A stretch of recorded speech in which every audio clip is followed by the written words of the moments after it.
जब जब विदेशी कंपनियां भारत में आती हैं, उनका भारत सरकार के ऊपर दबाव रहता है कि भारत की मुद्रा रुपए की कीमत को गिराया जाए। मैं आपको पुरानी एक जानकारी देता हूं। जब हम आजाद हुए 15 अगस्त 1947 को, तो हमारी जो मुद्रा है, जिसको हम रुपया कहते हैं, और अमेरिका की मुद्रा जो डॉलर है, वो दोनों बराबर थे। 1 रुपया 1 डॉलर के बराबर था 15 अगस्त 1947 को। और हमारा जो रुपया है और स्टर्लिंग पाउंड है ब्रिटेन का, वो भी बराबर था। 1 रुपया 1 स्टर्लिंग पाउंड। फ्रांस की एक मुद्रा है, उसका नाम है फ्रैंक, तो भारत का 1 रुपया और फ्रैंक बराबर था। जर्मनी की उस समय एक मुद्रा चलती थी ड्यूशमार्क, तो ड्यूशमार्क 1 और भारत का 1 रुपया बराबर था। माने दुनिया के 4 प्रमुख देशों की एक एक मुद्रा का भारत के रुपए के साथ तुलना किया जाए तो बराबर था। 1 रुपया 1 ड्यूशमार्क, 1 रुपया 1 स्टर्लिंग पाउंड, 1 रुपया 1 डॉलर, 1 रुपया 1 फ्रैंक, ऐसी स्थिति थी। फिर उसके बाद क्या हुआ, विदेशी कंपनियों का आना शुरू हुआ इस देश में। सबसे पहले मैंने कहा कि पंडित नेहरू ने विदेशी कंपनियों को लाना शुरू किया। 126 कंपनियां उनके ही शासनकाल में आ गई। फिर शास्त्री जी जब प्रधानमंत्री बने तो 2-2.5 साल तक एक भी विदेशी कंपनी नहीं आई, क्योंकि शास्त्री जी की नीति थी स्वदेशी की नीति। वो करीब 18 महीने इस देश में प्रधानमंत्री रहे। 18 महीने में उन्होंने कभी भी किसी विदेशी कंपनी को इस देश में नहीं आने दिया। शास्त्री जी के जाने के बाद श्रीमती इंदिरा गांधी आई, तो फिर विदेशी कंपनियां आना शुरू हुई। श्रीमती इंदिरा गांधी के बाद आप जानते हैं राजीव गांधी, फिर वीपी सिंह, फिर चंद्रशेखर, फिर नरसिम्हा राव, फिर इंद्र कुमार गुजराल, एचडी देवेगौड़ा, फिर हमारे श्री अटल बिहारी वाजपेयी और अभी डॉक्टर मनमोहन सिंह। ये सभी प्रधानमंत्रियों के समय में खूब विदेशी कंपनियां आई हैं। एक और प्रधानमंत्री हुए इस देश में, मोरारजी देसाई, जिन्होंने एक भी विदेशी कंपनी को भारत में आने नहीं दिया। वो तो ऐसे अद्भुत प्रधानमंत्री थे जिन्होंने विदेशी कंपनियों को भारत से भगा दिया, ऐसे प्रधानमंत्री थे।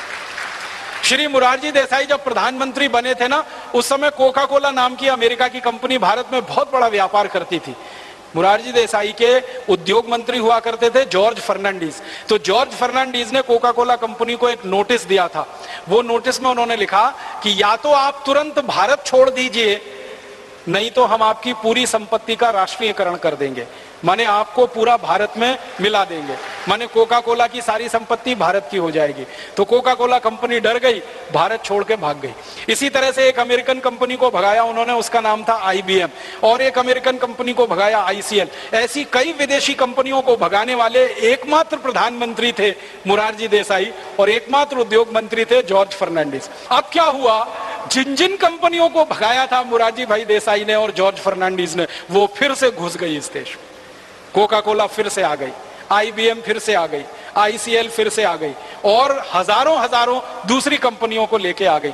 तो मैं आपको बता रहा था, ऐतिहासिक बात वो ये कि 2 भारत के प्रधानमंत्री श्री लाल बहादुर शास्त्री और मोरारजी देसाई, इन्होंने विदेशी कंपनियों को बढ़ावा नहीं दिया, बल्कि उनको भगाया। बाकी सभी प्रधानमंत्रियों ने विदेशी कंपनियों को बुलाया, और उन सभी विदेशी कंपनियों को बुलाकर उन्होंने यही कोशिश की कि भारत का निर्यात बढ़े, भारत का निर्यात बढ़े, भारत का निर्यात बढ़े। निर्यात इस देश का बढ़ा नहीं, लगातार कम हुआ। और वो क्यों कम हुआ, वो एक बात गहरी है जो जानने की है, वो ये कि भारत के ये 2 प्रधानमंत्रियों को छोड़कर, एक तो मोरारजी देसाई और श्री लाल बहादुर शास्त्री, सभी प्रधानमंत्रियों ने भारत के रुपए की कीमत को गिराया, बढ़ाया नहीं। रुपए का अवमूल्यन किया, रुपए की ताकत बढ़ाई नहीं, रुपए की ताकत को कम किया। पंडित जवाहरलाल नेहरू के जमाने में सबसे पहली बार रुपए का अवमूल्यन हुआ। श्रीमती इंदिरा गांधी के जमाने में तो एक साथ एक दिन में 33% अवमूल्यन हुआ। उसके बाद राजीव गांधी, उसके बाद नरसिम्हा राव, और सब प्रधानमंत्रियों के समय में रुपए का अवमूल्यन हुआ।